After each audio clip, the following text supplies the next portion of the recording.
విషయం నిజం, వార్త నిజం, కానీ దాన్ని అనువదిస్తున్న తీరు ట్రాన్స్లేషన్లోనే పెద్ద లోపం.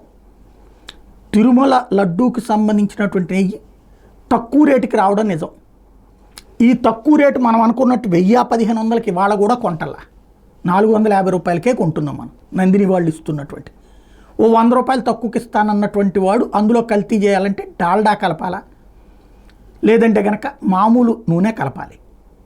ఇది ఆవు నెయ్యికి సంబంధించి తెలిసిన వాళ్ళందరికీ కూడా ఆ తర్వాత ఎట్లా పట్టబయలవుతుంది అది అనేది తెలుసు.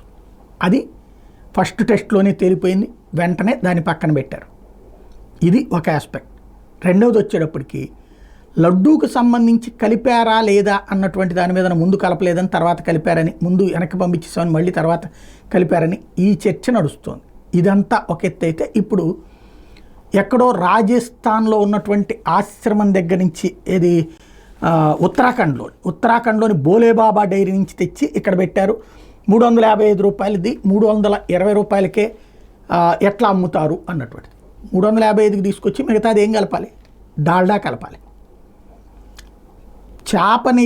చేప నూనె కానీ ఆవు కొవ్వుతో నూనె కానీ అయితే కనుక భారీ వ్యయం. 1000 రూపాయలు 1200 తీసుకొచ్చి 320 రూపాయలు దాంట్లో కలపరు. కాబట్టి డాల్డా కలపాలి, లేకపోతే మామూలు నూనె కలపాలి. అది ఇమ్మీడియట్గా దొరికింది, ఆల్రెడీ ఆపాం.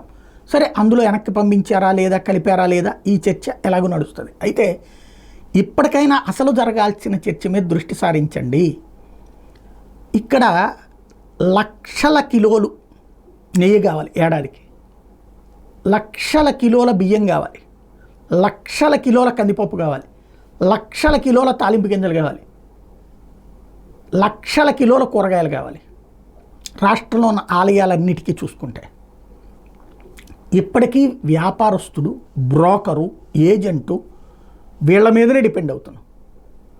వాడు ఎక్కడి నుంచి పట్టుకొస్తాడు?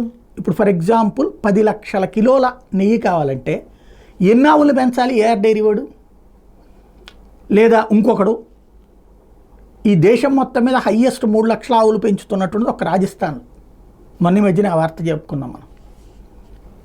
అది ఒక స్వామీజీ, ఆయన దగ్గర నుంచి తీసుకొచ్చిన వాటినే కైంకర్యానికి వాడేది. మిగతా వాళ్ళది లేదు. 50,000 పెంచేవాళ్ళు ఉన్నారు, 10,000 పెంచేవాళ్ళు. ఇప్పుడు ఎన్ని లక్షల ఆవుల్ని పెంచి ఉండాలి? లేదు. మరి ఎట్లా వాడుతున్నారు? ఇప్పుడు అర్థమవుతున్నది ఏంటి? ఇవన్నీ చూస్తుంటే పలు డైరీల నుంచి ఎవరెవరి దగ్గర ఉందో వాళ్ళందరిది తీసుకొచ్చి చేస్తున్నారు, బిజినెస్ చేస్తున్నారు.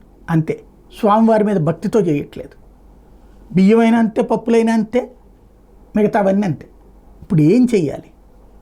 ఇప్పటికైనా భగవంతుడు మనకిచ్చిన అవకాశం, రాష్ట్రంలో ఇన్ని ప్రసిద్ధ పుణ్యక్షేత్రాలు ఉన్నాయి, అన్నదానం చేస్తున్నాం మనం, అన్నసంతర్పణ అక్కడ పెడుతున్నాం కదా. అట్లాగే లడ్డూలు, పులిహార, లేకపోతే గోధుమ రవ్వకు సంబంధించినటువంటి ప్రసాదం మన అన్నవరంలో పెట్టడం, ఇట్లాంటివన్నీ చేస్తున్నాం కదా. మరి వాటన్నిటికి కావాల్సినటువంటి సంభారాలే కదా. ఇవి ఎందుకు మనం ఈ బ్రోకర్ల మీద డిపెండ్ అవ్వాలి? ఎందుకు వ్యాపారస్తుల మీద డిపెండ్ అవ్వాలి? ఎందుకు మనం పండించుకోకూడదు? ఎందుకు మన దగ్గర 4 లక్షల ఎకరాల పొలాలు ఉంచుకుని వదిలేస్తున్నాం? ఎందుకు మనమే గోశాలలు పెట్టకూడదు? ఎందుకు మనమే కందిపప్పు పండించుకోకూడదు? ఎందుకు మనమే బియ్యం పండించుకోకూడదు? మొత్తం కలిపి ఒక వ్యవస్థగా ఎందుకు తీర్చిదిద్దుకోకూడదు? భగవంతుడి సంకల్పం అదేనేమో కదా. ఆర్గానిక్ కలపకుండా ఇవాళ ఆర్గానిక్, నాన్ ఆర్గానిక్, కెమికల్స్ లేకుండా పంట రావట్లేదు. అప్పుడు చక్కగా మనమే ఆర్గానిక్ పంటలు పండించవచ్చు కదా. భగవంతుడు ఇచ్చిన అవకాశమే కదా.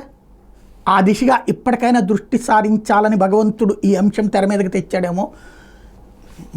ఒక హృదయంతో, సహృదయంతో, బాధ్యతాయుత హృదయంతో, దేవుడి పట్ల భక్తితో ఆలోచించండి ఇప్పటికైనా.